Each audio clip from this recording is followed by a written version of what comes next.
이제 7장 마지막 끝내고 이제 올해는 저희가 이제 수요 모임이 이제 다 끝나기 때문에 내년에 이제 8장부터 할 수 있도록 마치도록 하겠습니다. 7장 44절에서 60절 말씀인데요. 역시 이제 7장은 여러분 이제 잘 아는 내용, 계속해서 스테반의 이제 설교가 이제 지속되는데요. 44절에서 53절 말씀 우리 함께 보도록 하겠습니다. 7장 44절에서 53절. 제가 하나님 말씀을 제가 읽겠습니다. 여러분 눈으로 잘 따라오 주시기 바랍니다. 7장 44절에서 53절이요. 예. 광야에서 우리 조상들에게 증거의 장막이 있었으니 이것은 모세에게 말씀하신 이가 명하사 그가 본 그 양식대로 만들게 하신 것이라. 우리 조상들이 그것을 받아 하나님이 그들 앞에서 쫓아내신 이방인의 땅을 점령할 때에 여호수아와 함께 가지고 들어가서 다윗 때까지 이르니라. 다윗이 하나님 앞에서 은혜를 받아 야곱의 집을 위하여 하나님의 처소를 준비하게 하여 달라고 하더니 솔로몬이 그를 위하여 집을 지었느니라. 그러나 지극히 높으신 이는 손으로 지은 곳에 계시지 아니하시나니 선지자가 말한 바 주께서 이르시되 하늘은 나의 보좌요 땅은 나의 발등상이니 너희가 나를 위하여 무슨 집을 짓겠으며 나의 안식할 처소가 어디냐. 이 모든 것이 다 내 손으로 지은 것이 아니냐 함과 같으니라. 목이 곧고 마음과 귀에 할례를 받지 못한 사람들아, 너희도 너희 조상과 같이 항상 성령을 거스르는도다. 너희 조상들이 선지자들 중에 누구를 박해하지 아니했느냐. 의인이 오시라 예고한 자들을 그들이 죽였고 이제 너희는 그 의인을 잡아준 자여 살인한 자가 되나니 너희는 천사가 전한 율법을 받고도 지키지 아니하였도다 하니라. 네, 이 부분의 말씀은 하나님의 집에 대한, 즉 하나님의 처소, 성막에 대한 그런 말씀입니다. 이것은 지난 시간과 연결된 내용이에요. 저번에 말씀드린 것처럼 사도행전 7장은 사도행전 중에서 가장 긴 장입니다. 그래서 스데반 자신이 자신의 입장을 변호하면서 예수님이, 너희가 죽인 그 예수님이 바로 메시아다, 그리스도시다 라는 것을 증언하는 내용입니다. 그래서 우리가 43절까지 봤고요. 오늘은 이제 44절에서 53절 말씀을 가지고, 자, 너희가 그렇게도 소중하게 여기는 그 성전이 바로 예수님이다 라고 또 지금 증언하는 내용이 오늘 지금 방금 읽었던 말씀의 내용이에요. 그래서 스데반이 이제 성전의 의미에 대해서 먼저 앞에서 말하죠. 그리고 최후 진술을 하는 장면입니다. 이게 이제 마지막 진술이에요. 그래서 모세 때에 장막으로 시작된 이 성막이 솔로몬 때는 뭐가 됐죠? 성전이 되지 않았습니까? 그러나 오늘 말씀 읽은 것처럼 하나님께서는 인간의, 사람의 손으로 지은 곳에 계시지 않습니다. 그래서 스데반은 율법과 마찬가지로 당시 그러니까 예수님 오셨을 당시 이 실체인 그 본래의 의미를 상실한 채 장소 자체의 의미를 부여하던 그 성전에 관한 그 통념을 바로잡고 있는 것입니다. 그래서 오늘 제가 말씀을 보면서 시간이 하여튼 안에 어떻게든지 마치든지 제가 달려가겠지만 세 구절의 말씀에 이제 포인트가 있습니다. 44절, 그 다음에 54절, 56절을 중심으로 좀 보도록 하겠습니다. 먼저 44절 말씀을 이제 보도록 하겠습니다. 44절 말씀을 보면은 이런 말씀이 있습니다. 그가 본 양식대로 만들게 하신 것이라. 그가 본 양식대로 만들게 하신 것이라. 뭘요? 하나님의 성전을, 하나님의 성막을, 장막을, 모세가요. 즉 하나님께서는 모세에게 말씀으로만 하신 것이 아니라 어떻게 했다는 거예요? 그가 본이라고 했잖아요. 그가 본 양식대로. 그러니까 말씀으로, 귀로만 들은 것이 아니라 성막의 설계도와 혹은 어떤 그 모습을 하나님께서 직접 보여준 거예요. 예. 무슨 말씀인지 알겠죠? 그가 본 거예요. 듣기도 하고 보기도 한 거예요. 자, 왜 그랬을까? 자, 이제 너희가 이제 성막 만들어라. 내가 거하는 그러한 것을 상징하는 그 성막을 만들어라. 이렇게 그냥 말씀하시면 될 것 같은데, 그렇죠? 그게 모형인데 실체가 아니라. 왜 그렇게 했을까? 왜 그렇게 성경에 보면 이렇게 디테일하게 하나님께서 명령을 하셨을까? 자, 이것은 성막은 하나님의 집이므로 결코 사람이 임의대로 지어서는 안 된다는 거예요. 결코 사람이, 그것이 모형이라 할지라도 결코 사람이 임의로 지어서는 안 되기 때문에 그렇습니다. 여러분 이 교훈이 굉장히 중요해요. 우리의 신앙생활에, 우리의 예배 생활에 치명적으로 중요합니다. 영어로 하면 크리티컬이라고 하죠. 아주 치명적으로 중요해요, 이것이. 자, 우리 행하는 모든 것의 기준이 뭐가 돼야 된다는 거예요? 하나님 말씀. 내 생각의 기준이 아니라 성경이라는 거예요. 성경에 비춰봐야 돼요. 하나님께서 모든 것을 다 정해주셨어. 이것이 상징하는 바는 반드시 하나님의 방법대로 하나님의 성막을 만들고, 그 성막은 뭐예요? 하나님께 경배하는 곳이잖아요. 하나님의 방법대로 하나님의 경배할 것을 의미하는 것입니다. 굉장히 중요해요. 여러분, 그 성경책을 좀 꼽아놓고, 그 부분을 이렇게 꽂아놓고, 출애굽기 한번 펴보세요. 출애굽기 25장. 얼른 그냥 훌떡 넘어가 볼게요. 직접 이건 펴면서, 종이를 넘기면서, 성경책을 넘기면서 봐야 여러분이 더 많이 느껴져요. 출애굽기 25장. 출애굽기 25장. 다 펴졌으면은 아멘 해주시기 바랍니다.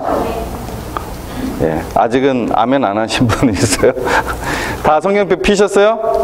출애굽기 25장, 예, 봅니다. 자, 이 내용을 다 읽지는 않을 거예요. 자, 25장 보니까 여러분도 대부분의 성경책에 어떤 중간중간 그 주제가 나와 있죠? 어떤 내용이라는 거. 저는 이렇게 돼 있어요. 성소를 지을 예물, 이렇게 돼 있거든요. 아마 여러분도 대부분 성경책에 그게 돼 있을 거예요.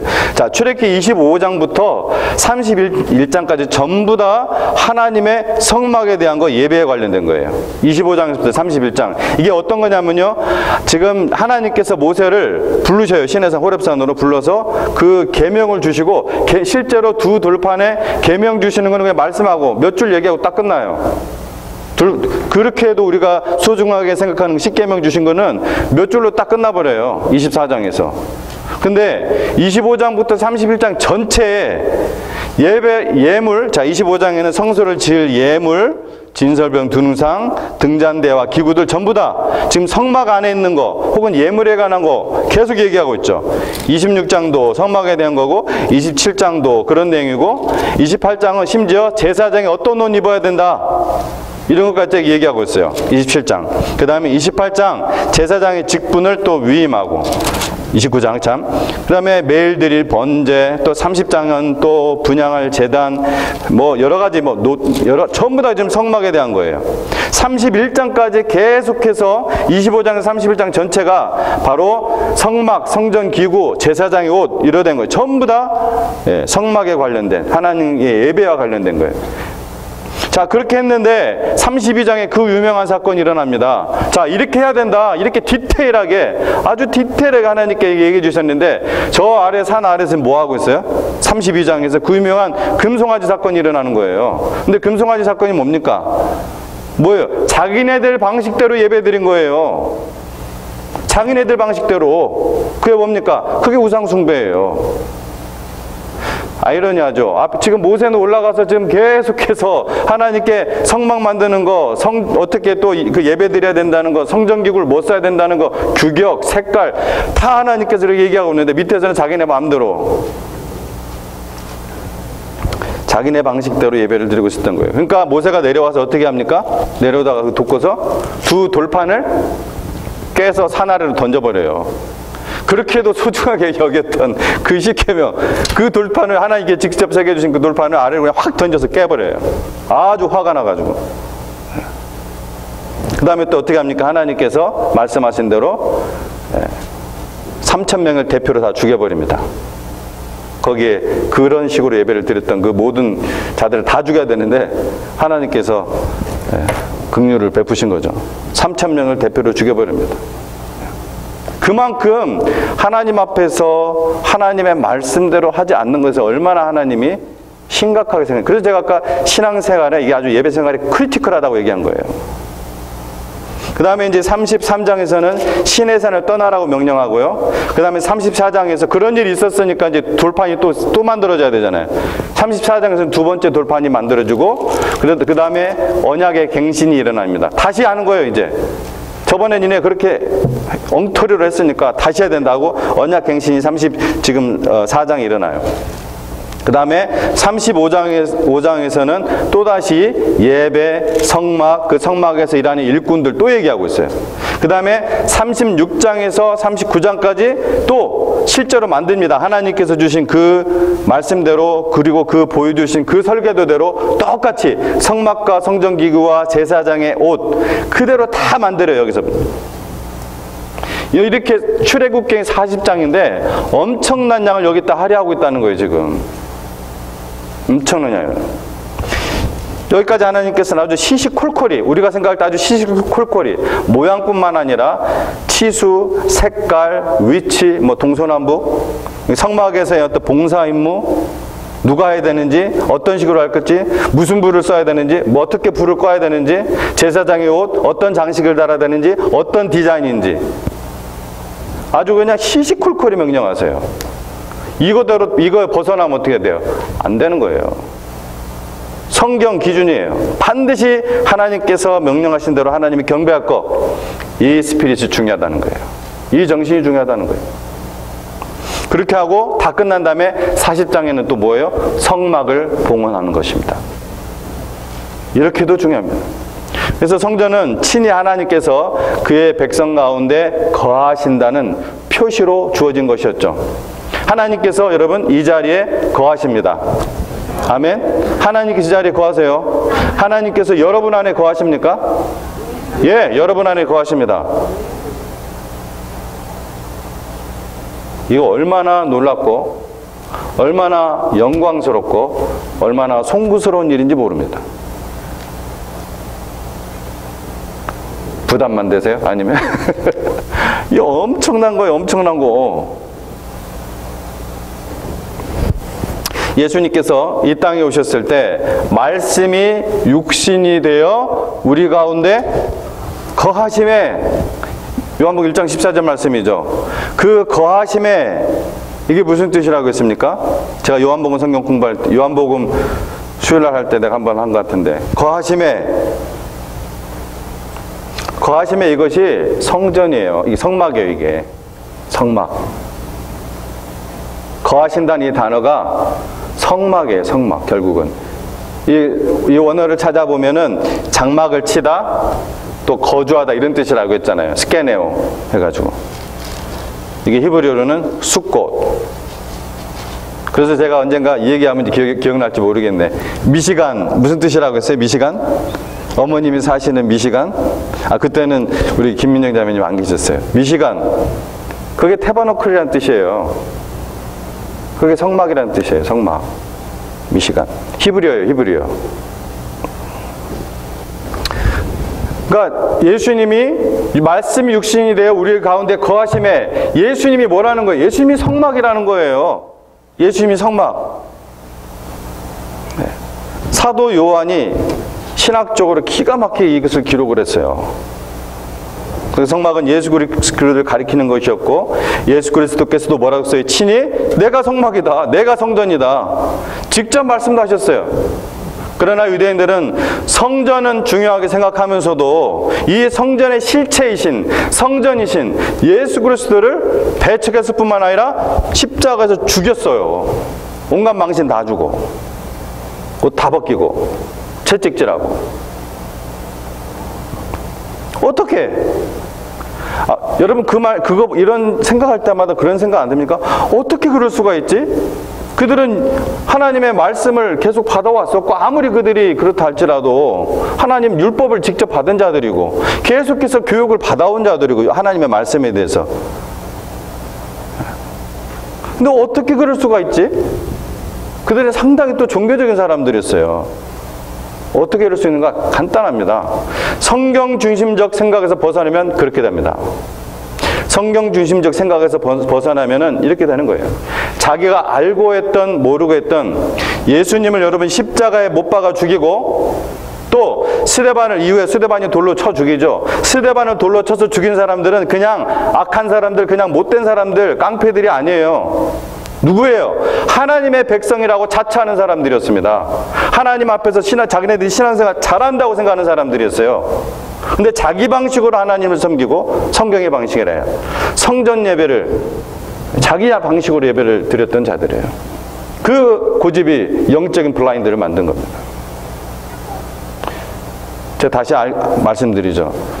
이것이 우리 신앙생활에 아주 크리티컬해요. 왜요? 일단 여기서 벗어나면, 말씀에서 벗어나면 자기가 어디에 있는지 몰라요. I don't know where I am. 영적으로요. 모르고 이렇게 죽이는 거, 이런 일이 일어나는 거예요.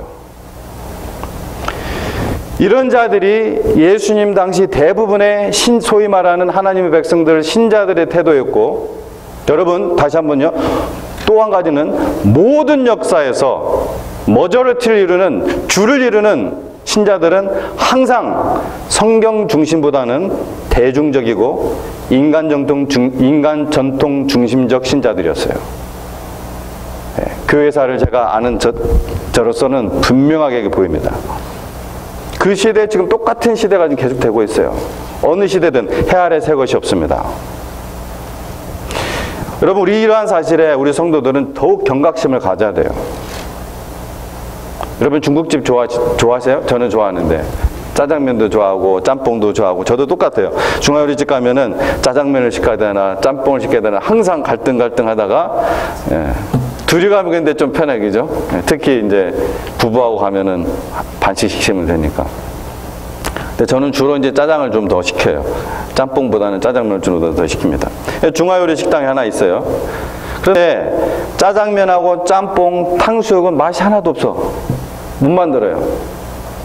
근데 다행히도 이 부수적으로 같이 만드는 그게 잘 안 되니까, 불고기 그리고 뭐 칼국수 이런 건 잘 만들어요. 그래서 식당은 그런 대로 잘 돌아가요. 자, 그러면 그렇다면 어떻게 됩니까? 그렇다면 어떻게 해야 돼요? 중화요리 간판 내리고 어떻게 하면 돼요? 그냥 뭐 칼국수집 아니면 뭐 한식집, 뭐 코리아하우스 뭐 이렇게 이렇게 그냥 해야죠. 왜 뭐하러 중화요리 붙여놔요? 어차피 아무것도 하지도 못하고 팔리지도 않는 거. 여러분, 교회가 봉사를 아주 잘합니다. 근데 성경 말씀이 약하고 또 성경 공부 기도는 그냥 뒷전이라면은 그냥 뭐 중앙봉사위원회 이렇게 하면 되죠. 뭐라고 교회라 붙여요? 제가 사도행전을 강의하면서 여러분 계속해서 봤잖아요. 우리 함께 계속해서 보고 있는 것이 뭐예요? 교회 본질 얘기잖아요. 지금 사도행전에서 보여주는 건 뭐예요? 초대교회 모습 아니에요. 이 교회의 본질은 뭐라고요? 말씀과 기도. 그 본질에 충성하지 않는다면 교회 간판이 아무리 중앙침략에 붙어 있어도 속은 그냥 뭐 중앙봉사위원회, 무슨 뭐 구제위원회, 뭐 월드릴리프. 여러분, 예수님은 교회를 세우시기 위해서 자신의 생명을 내놓으셨지, 무슨 뭐 영적인 단체나 위원회를 만들기 위해서 하나님 아들의 그 자신의 그 생명을 내놓은 것이 아닙니다. 그게 필요 없다는 게 아니에요. 다 필요하죠. 월드릴리프 당연히 필요하죠. 문화적 활동 당연히 필요하죠. 여러분, 예수님은 라이온스 클럽이나 무슨 월드릴리프나 무슨 뭐 문화단체를 세우신 것이 결코 아니에요. 여기에 예수님이 자신의 삶과 생명과 제자를 키우기 위해 모든 것을 다 던지셨다면 제자인 우리도 그래야 됩니다. 그게 예수님의 제자예요. 그게 예수님이 세우신 교회예요. 세상이 뭐라고 하든. 여러분, 예수님은 제자를 부르시러 왔지 대중을 부르러 오시지 않았습니다. 예수님은 아버지의 말씀을 행하러 오셨지 대중의 인기를 받으러 오지 않으셨어요. 예수님이 이런 말씀하시니까 어떤 일이 일어났습니까? 사람들이 더 많이 몰렸어요? 예수님이 더 싫어했어요. 그리고 심지어 함께 있었던 많은 제자들이 떠나갔다고 요한복음 6장은 얘기하고 있습니다. 많은 제자들이 거의 다 떠나갔어요.